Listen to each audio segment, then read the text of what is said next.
नमस्कार। ऑफिस में काम करते हुए कभी ना कभी ऐसी एक्सेल शीट तो सामने आई ही होगी। एकदम उलझी हुई है ना। डेटा को साफ करना, उसे सही जगह पर लाना कई बार तो सिरदर्द बन जाता है। लेकिन क्या हो अगर पता चले कि कुछ बहुत ही आसान एक्सेल फंक्शंस हैं जो इस मुश्किल काम को मिनटों में कर सकते हैं। चलिए आज इसी को समझते हैं। हाँ, कुछ ऐसा ही दिखता है ना। एक ही सेल के अंदर सारी की सारी जानकारी भर दी गई हो। इसे देखकर लगता है कि अरे, इसमें से काम की चीज कैसे निकालें। ये सिर्फ एक दिक्कत नहीं है, बल्कि डेटा के साथ काम करने वालों के लिए एक रोज की चुनौती है। तो ये रही हमारी आज की चुनौती। ध्यान से देखिए, एक ही कॉलम में डिपार्टमेंट का कोड है, फिर एम्प्लॉय का नाम और फिर उसकी आईडी। सब कुछ एक साथ चिपका हुआ है। अब अगर इस डेटा पर कोई एनालिसिस करना हो तो सबसे पहले हमें इन तीनों को अलग अलग करना होगा। तो सवाल ये है कि इसे सुलझाएं कैसे। देखिए, एक सिंपल सा रूल है, हमेशा किनारों से शुरू करो। जो सबसे आसान हिस्से हैं पहले उन्हें निकाल लेते हैं, फिर बीच के मुश्किल हिस्से पर आएंगे। तो चलिए इसे छोटे छोटे आसान स्टेप्स में तोड़ते हैं। तो हमारा पहला टूल है लेफ्ट फंक्शन। इसका काम ना बहुत सीधा साधा है। बस इसे इतना बताइए कि देखो, इस सेल के शुरू से यानी लेफ्ट साइड से इतने अक्षर चाहिए और बस ये फौरन उन्हें काट कर अलग कर देगा। और ये देखिए जादू, बस एक छोटा सा फॉर्मूला लगाया, इक्वल टू लेफ्ट A2, 3 और इसने डिपार्टमेंट कोड फिन को खींच कर बाहर निकाल दिया। वाह, पहला कदम तो पूरा हो गया। अच्छा, अब एक किनारे का काम तो हो गया। अब चलते हैं दूसरे छोर पर। यहाँ हमारा टूल होगा राइट फंक्शन। जैसा नाम है वैसा ही काम। ये लेफ्ट का एकदम उल्टा है। ये टेक्स्ट के आखिर से यानी राइट साइड से कैरेक्टर्स निकालता है। और देखिए, राइट के 3 फॉर्मूले ने कितनी सफाई से एम्प्लॉय आईडी 101 को अलग कर दिया है। तो अब हमारे दोनों किनारे एकदम साफ हो गए हैं। डिपार्टमेंट कोड अलग, आईडी अलग। चलिए, ये तो बढ़िया शुरुआत हुई। किनारे तो हमने संभाल लिए, लेकिन अब असली चैलेंज की बारी है। वो नाम जो बेचारा बीच में फंसा हुआ है, इसको कैसे निकालें? ये थोड़ा सा टेढ़ा काम है और इसके लिए हमें एक स्पेशल टूल की जरूरत पड़ेगी।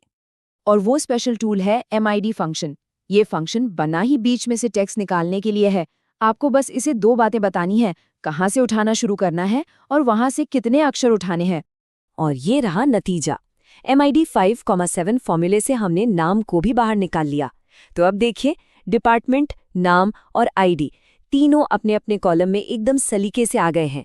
हमारा डेटा बिल्कुल साफ है।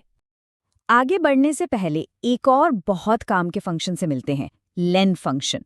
इसका काम बहुत ही सिंपल है। ये बस किसी भी सेल में जाकर उसमें लिखे हुए टोटल कैरेक्टर्स को गिन लेता है, मतलब उसकी लंबाई बता देता है। जैसे फन सौरभ 101 में लेन हमें बताएगा कि इसकी कुल लंबाई 15 कैरेक्टर्स हैं। अब सवाल उठता है कि ये जानना क्यों जरूरी है। सोचिए, अगर कल को किसी का नाम लंबा हुआ या आईडी 4 अंकों की हो गई, तब क्या? ये लेन फंक्शन ही है जो हमारे फॉर्मूलों को स्मार्ट बनाने में मदद करता है ताकि वो खुद ही एडजस्ट कर लें। बहुत बढ़िया, तो हमने डेटा के सारे टुकड़ों को बशरी तरीके से अलग कर लिया है। अब आता है आखिरी स्टेप, इन साफ सुथरे टुकड़ों को एक नए और बेहतर तरीके से वापस जोड़ना। इस काम के लिए हम इस्तेमाल करेंगे कॉनकैट फंक्शन का। इसका नाम ही सब कुछ बता देता है ना। ये हमारे अलग अलग सेल्स के टेक्स्ट को एक साथ जोड़कर एक नया सिंगल टेक्स्ट बना देता है। और ये देखिए, कॉनकैट का कमाल। कॉनकैट D2, C2 फॉर्मूले से हमने नाम और आईडी को लिया और उन्हें मिलाकर एक नया, पढ़ने में आसान रिकॉर्ड बना दिया, सौरभ 101। कितना साफ लग रहा है। तो चलिए एक नज़र डालते हैं कि हमने क्या किया। कहाँ वो एक उलझा हुआ सेल था और कहाँ अब ये 3 साफ सुथरे, इस्तेमाल के लिए तैयार कॉलम। यही तो है डेटा को सही तरीके से मैनेज करने की ताकत। तो अब ये रही हमारी नई text tool kit. Left, right और मिड टेक्स्ट को काटने छाटने के लिए, लेन उसकी लंबाई नापने के लिए और कॉनकैट उसे जोड़ने के लिए। यकीन मानिए, इन 5 फंक्शंस के साथ टेक्स्ट डेटा से जुड़ी लगभग हर मुश्किल को हल किया जा सकता है। तो अब जब ये टूल किट हमारे हाथ में है तो जरा सोचिए, अपने काम की उन एक्सेल शीट्स के बारे में सोचिए जहां डेटा ऐसे ही बिखरा पड़ा है। इन फंक्शंस को इस्तेमाल करके कौन कौन सी मुश्किलें हल की जा सकती हैं? कौन सा वो बड़ा डेटा क्लीनिंग का काम था जो अब आसान लग रहा है?